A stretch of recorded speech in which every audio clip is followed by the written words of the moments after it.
ಎಲ್ಲರಿಗೂ ನಮಸ್ಕಾರ. ಪರಿಮಳ ಕಿಚನ್‌ಗೆ ಸ್ವಾಗತ. ನಾನು ನಿಮ್ಮ ಪರಿಮಳ. ಇವತ್ತು ನಾನು ಪಿಜನ್ ಅವರ ಸ್ಟೀಲ್ ತವಾ ಬಗ್ಗೆ ಹೇಳ್ತಾ ಇದ್ದೀನಿ. ನೋಡಿ, ಕ್ವಾಲಿಟಿ ವೈಸ್ ತುಂಬಾನೇ ಚೆನ್ನಾಗಿದೆ.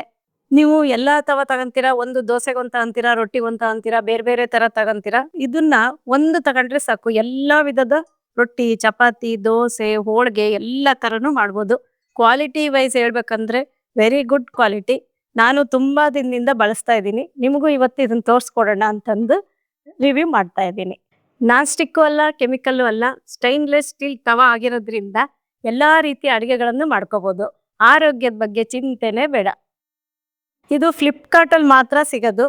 ನಿಮಗೆ ಬೇಕು ಅಂತಂದ್ರೆ ಡಿಸ್ಕ್ರಿಪ್ಷನ್ ಬಾಕ್ಸ್ ಅಲ್ಲಿ ಪರ್ಚೇಸ್ ಲಿಂಕ್ ಹಾಕಿರ್ತೀನಿ, ಚೆಕ್ ಮಾಡ್ಕೋಬಹುದು. ಇದರ ಬೆಲೆ ಬಂದು 1,000 ರೂಪಾಯಿ, 1,000 ರೂಪಾಯಿ. ಈಗ ನಾನು ಮೊದಲಿಗೆ ನೋಡಿ ಹೆಂಚು ಸ್ಟಿಕ್ಕರ್ ತೆಗೆಯೋದು ಹೆಂಗೆ ಅಂತ ತೋರಿಸ್ತೀನಿ. ಇದು ಬಿಸಿ ಮಾಡೋ ಅವಶ್ಯಕತೆನೇ ಇಲ್ಲ. ಬೇರೆ ನಾನ್ ಸ್ಟಿಕ್ಕು ಬೇರೆವೆಲ್ಲ ಆದ್ರೆ ಬಿಸಿ ಮಾಡಿ ಅದನ್ನ ತೆಗಿಬೇಕು, ಅಷ್ಟರೊಳಗೆ ಸ್ವಲ್ಪ ಸ್ಕ್ರಾಚ್ ಆಗ್ಬಿಟ್ಟಿರುತ್ತೆ. ಇದು ಜಸ್ಟ್ ಹಿಂಗ್ ತೆಕ್ಕೊಂಡ್ಬಿಟ್ರೆ ಆಯ್ತು, ಬಂದ್ಬಿಟ್ಟಿದೆ. ಈಗ ಚೆನ್ನಾಗಿ ತೊಳ್ಕೊಂಡಿದ್ದೀನಿ. ತೊಳ್ಕೊಂಡು ಹೆಂಚಿನ ಮೇಲೆ ಇಟ್ಟು, ಹೆಂಚು ಬಿಸಿ ಆಗಿದೆ. ಈಗ ಸ್ವಲ್ಪ ನೀರು ಹಾಕೊಂತಾ ಇದ್ದೀನಿ. ನಾನು ತೆಳ್ಳನ ಗರಿ ಗರಿ ದೋಸೆ ಮಾಡ್ತಾ ಇರೋದ್ರಿಂದ ಸ್ವಲ್ಪ ನೀರು ಹಾಕಿ ಮಾಡ್ತಾ ಇದ್ದೀನಿ. ನೀವೇ ನೋಡ್ತಾ ಇದ್ದೀರಾ ನೋಡಿ, ಎಷ್ಟು ಚೆನ್ನಾಗಿ ಬೇಕಾದ್ರೆ ಬರುತ್ತೆ. ಒಳ್ಳೆ ಪೇಪರ್ ಆದಂಗೂ ಆಗುತ್ತೆ. ದಪ್ಪ ದೋಸೆ ಮಾಡ್ಕೋಬಹುದು, ತೆಳ್ಳನ ದೋಸೆ ಮಾಡ್ಕೋಬಹುದು. ನೀರು ಹಾಕಿ ಮಾಡ್ಕೋಬಹುದು, ಎಣ್ಣೆ ಹಚ್ಚಿ ಮಾಡ್ಕೋಬಹುದು. ಡೈರೆಕ್ಟ್ ಆಗಿ ಹೆಂಚಿಗೆ ಎಣ್ಣೆ ಹಾಕಿ ಮಾಡ್ಕೋಬಹುದು. ಯಾಕೆಂದ್ರೆ ನಾನು ಸ್ಟೀಲ್ ತವಾದಲ್ಲಿ ಮಾಡ್ತಾ ಇರೋದು. ಇದು ಸ್ಟೀಲ್ ಆಗಿರೋದ್ರಿಂದ ನಿಮಗೆ ಹೆದರ್ಕೊಳ್ಳೋ ಅವಶ್ಯಕತೆನೇ ಇಲ್ಲ. ನಾನ್ ಸ್ಟಿಕ್ ಆದ್ರೆ ಒಂದ್ ಸ್ವಲ್ಪ ಚುಂಚಕ ಏನಾರು ಹಿಂಗ್ ಮಾಡಿದ್ರು ಅಯ್ಯೋ ಸ್ಕ್ರಾಚ್ ಆಗ್ಬಿಡುತ್ತಪ್ಪ ಅಂತ ಹೆದರಿಕೆ ಆಗುತ್ತೆ. ಸ್ಟೀಲ್ ಆಗಿರೋದ್ರಿಂದ ನೀವು ಆರಾಮಾಗಿ ಮಾಡ್ಕೋಬಹುದು. ನೋಡಿ ಎಷ್ಟು ಚೆನ್ನಾಗಿ ಫ್ರೈ ಆಯ್ತು ದೋಸೆನ. ಈಗ ತಿರುವಿ ಹಾಕಿದ್ದೀನಿ. ಗರಿ ಗರಿಯಾಗಿ ನಾನು ಮಾಡ್ಕೊತಾ ಇದ್ದೀನಿ. ಮೆತ್ತನ ದೋಸೆನೂ ಮಾಡ್ಕೋಬಹುದು ಇದರಲ್ಲಿ. ನೋಡಿದ್ರಲ್ವಾ, ಎಲ್ಲಾ ತರನೂ ಬರುತ್ತೆ ಇದರಲ್ಲಿ ಮಾಡ್ಕೊಳ್ಳೋದಕ್ಕೆ. ಈಗ ನಾನು ನೆಕ್ಸ್ಟ್ ಚಪಾತಿ ಮಾಡೋದು ತೋರಿಸ್ಕೊಡ್ತಾ ಇದ್ದೀನಿ.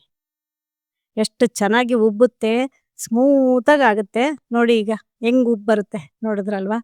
ನನಗಂತೂ ಈ ಹೆಂಚಲ್ಲಿ ಮಾಡಕ್ಕೆ ತುಂಬಾ ಖುಷಿ ಆಗುತ್ತೆ, ಅಷ್ಟು ಚೆನ್ನಾಗಾಗುತ್ತೆ. ಈಗ ನಾವು ಮಾಡೋ ಪದಾರ್ಥಗಳು, ಅಡುಗೆಗಳು ಚೆನ್ನಾಗಾದ್ರೆ ಖುಷಿ ಅಲ್ವಾ ಮಾಡೋದಿಕ್ಕೆ.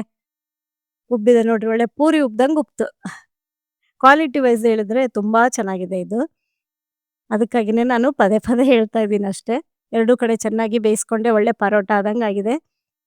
ಈಗ ಚಪಾತಿ ಆಯ್ತು. ಈಗ ತಾಳಿಪಿಟ್ಟು ನೋಡಿ, ತರಕಾರಿ ಹಾಕಿರೋ ತಾಳಿಪಿಟ್ಟು, ಅದು ಸುತ ಎಷ್ಟು ಚೆನ್ನಾಗಿ ಬರುತ್ತೆ. ಒಂದು ಚೂರು ಅಂಟ್ಕೊಳ್ಳೋದಿಲ್ಲ, ಏನಿಲ್ಲ. ಕ್ಯಾರೆಟು, ಈರುಳ್ಳಿ, ಕೊತ್ತಂಬರಿ ಸೊಪ್ಪು ಎಲ್ಲ ಹಾಕಿದ್ದೀನಿ. ಚೆನ್ನಾಗಿ ಬೆಂದಿದೆ. ಒಂದ್ ಕಡೆ ಹಿಂಗೆ ಇನ್ನೊಂದ್ ಕಡೆ ಬೇಯಿಸ್ಕೊತಾ ಇದ್ದೀನಿ. ನಿಮಗೆ ಮೆತ್ತಿಗೆ, ಗರಿ ಗರಿಗೆ, ಗಟ್ಟಿಗೆ ಹೆಂಗ್ ಬೇಕಾರಂಗೆ ಮಾಡ್ಕೋಬಹುದು. ಹೆಂಚಿಗೆ ಸ್ವಲ್ಪನೂ ಹತ್ಕೊಂಡಿಲ್ಲ. ನಾನು ನಿಮ್ಗೆ ಆಗ್ಲೇ ಈಗ ತೋರಿಸಿದ್ದೀನಿ, ನೋಡಿದ್ರಲ್ವಾ. ನಾನು 3 ತರ ಮಾಡೋದು ತೋರಿಸ್ಕೊಟ್ಟಿದ್ದೀನಿ. ಇದರಲ್ಲಿ ಹೋಳ್ಗೆನೂ ಮಾಡ್ಕೋಬಹುದು, ಜೋಳದ ರೊಟ್ಟಿ, ರಾಗಿ ರೊಟ್ಟಿ, ಅಕ್ಕಿ ರೊಟ್ಟಿ ಎಲ್ಲನೂ ತುಂಬಾನೇ ಚೆನ್ನಾಗಾಗುತ್ತೆ. ನೋಡಿ ಎಷ್ಟು ಚೆನ್ನಾಗಿ ಗರಿ ಗರಿಯಾಗಿದೆ. ಚಪಾತಿ ನೋಡಿ, 3 ಪದರ ಬಂದಿದೆ. ಅಷ್ಟು ಚೆನ್ನಾಗಿರುತ್ತೆ.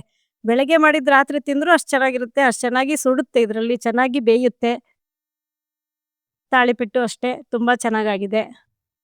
ಈ ಹೆಂಚಲ್ಲಿ ತಾಳಿಪಿಟ್ಟು ತುಂಬಾ ಸಾಫ್ಟ್ ಆಗಿ, ಮೃದುವಾಗಿ ಆಗಿದೆ. ಇದುವರೆಗೂ ಈ ವಿಡಿಯೋ ನೋಡಿದ್ರಲ್ವಾ. ನಿಮಗೂ ಆಲ್ ಇನ್ ಒನ್ ಸ್ಟೀಲ್ ತವಾ ಇಷ್ಟ ಆಗಿದ್ರೆ ಡಿಸ್ಕ್ರಿಪ್ಷನ್ ಬಾಕ್ಸ್ ಅಲ್ಲಿ ಫ್ಲಿಪ್ಕಾರ್ಟ್ ಪರ್ಚೇಸ್ ಲಿಂಕ್ ಹಾಕಿರ್ತೀನಿ, ಪ್ಲೀಸ್ ಚೆಕ್ ಮಾಡ್ಕೋಬಹುದು. ಎಲ್ಲರಿಗೂ ಧನ್ಯವಾದಗಳು.